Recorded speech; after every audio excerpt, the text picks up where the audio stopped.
Child abuse एक uncomfortable topic है, इसीलिए इस पर बात कम होती है। लेकिन साइलेंस इस प्रॉब्लम को और गहरा बना देता है।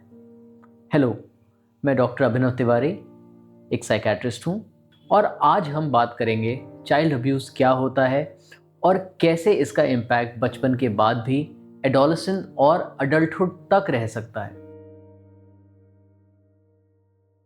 चाइल्ड अब्यूज़ का मतलब सिर्फ फिजिकल हार्म नहीं होता, इसके कई फॉर्म्स होते हैं। फिजिकल अब्यूज़ जो कि है मारना, चोट पहुंचाना। Emotional abuse, constant criticism, humiliation और neglect. Sexual abuse, inappropriately touch करना, एक्सप्लॉइट करना। निग्लेक्ट, बेसिक इमोशनल या फिजिकल नीड्स को इग्नोर करना। ज़्यादातर केसेस में अब्यूज़र कोई स्ट्रेंजर नहीं होता, वो अक्सर कोई नोन एडल्ट ही होता है, फैमिली मेंबर, केयर गिवर या ट्रस्टेड पर्सन। चाइल्डहुड में अब्यूज़ का साइड इफेक्ट सिर्फ इमोशनल ही नहीं बल्कि बिहेवियरल भी होता है। कॉमन साइंस क्या दिख सकते हैं?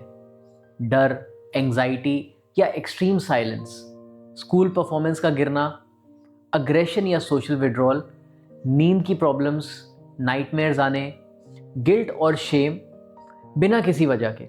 कई बच्चे बोल नहीं पाते क्योंकि उन्हें या तो डर होता है या समझ नहीं आता कि जो हो रहा है वो गलत है। इसके कई लॉन्ग टर्म कॉन्सिक्वेंसेस भी हो सकते हैं।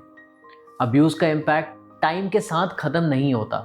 अगर अनट्रीटेड रह जाए तो अडल्टहुड में ये इश्यूज दिख सकते हैं, जैसे डिप्रेशन और क्रॉनिक एंजाइटी, पीटीएसडी यानी post traumatic stress disorder, low self esteem और shame based identity, relationship problems, relationship में ट्रस्ट इश्यूज होना या fear of intimacy, substance abuse या self harm and emotional regulation में डिफिकल्टी। हर सर्वाइवर को सब प्रॉब्लम्स नहीं होते, लेकिन रिस्क सिग्निफिकेंटली बढ़ जाता है। ब्रेन एंड इमोशनल डेवलपमेंट पर भी इसका असर पड़ता है। साइंटिफिक रिसर्च बताता है कि चाइल्डहुड अब्यूज ब्रेन के स्ट्रेस रिस्पॉन्स सिस्टम को काफ़ी इफेक्ट करता है। इससे ब्रेन हमेशा अलर्ट मोड में रह सकता है, छोटी सिचुएशंस भी ज़्यादा थ्रेटनिंग लगती हैं, इमोशंस को मैनेज करना भी मुश्किल हो जाता है। इसका मतलब ये नहीं कि डैमेज परमानेंट है, लेकिन बिना सपोर्ट के हीलिंग मुश्किल हो सकती है। सबसे इंपॉर्टेंट बात यह है कि हीलिंग पॉसिबल है। तो क्या क्या चीज़ें हेल्प कर सकती हैं? सेफ और supportive environment, early psychological and psychiatric intervention, family awareness और validation, trauma inform therapy.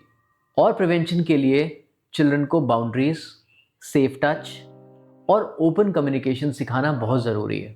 Ultimately child abuse एक सीरियस इशू है, लेकिन अवेयरनेस और टाइमली सपोर्ट से इसका लॉन्ग टर्म इम्पैक्ट कम किया जा सकता है। अगर आप या आपके आसपास कोई भी अफेक्टेड है तो प्रोफेशनल हेल्प लेने में डिले ना करें। And finally, we all need to know that awareness is the first step towards protection and healing. So be aware and seek help.